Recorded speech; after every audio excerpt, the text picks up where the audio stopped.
Crabs are basically people who limit you, limit your growth, limit your progress. Have you ever seen crabs in a bucket? This is what basically happens. So there's one crab who tries to get out of the bucket, and seeing that one crab try, basically the other crabs pull him down. Relatable? So it's just like a broke guy who you are friends with trying to discourage you from making money. What do we infer from that? Crabs just limit you in the area that they lack in. So basically this broke guy doesn't have money. He lacks in the area of money. So he will want to make you lack in money as well. Now if we just look at a separate situation, doesn't a rich guy lack in poverty? Sounds ridiculous, but really think about it in a theoretical sense. Doesn't the rich guy lack poverty? So won't that rich guy try to make you lack poverty as well? But hold on.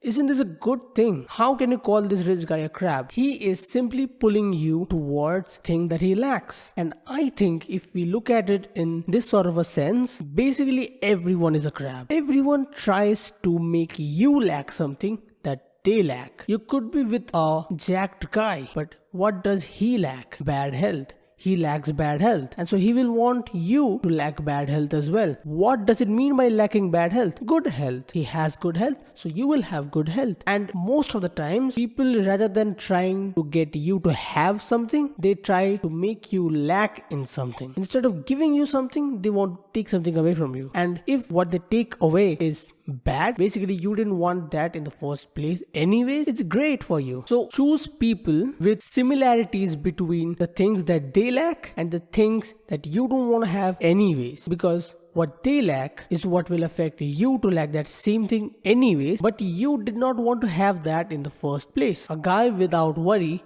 will keep you away from worry. Understand this. Label crabs as different brands, and these brands are based on the things that they lack, and you need to choose these brands based on what you don't want to have. If you don't want to have diseases, go with a guy who doesn't have diseases. If you don't want to have, belly fat, go with a guy who doesn't have belly fat, because he will pull you down in the area of belly fat. Isn't that great? He's taking away your belly fat. And so this is how I think, instead of looking at this entire crabs in a bucket analogy in a very downward fashion, we can actually look at this in a sense of optimism and really use this concept to our benefit rather than getting angry at the world.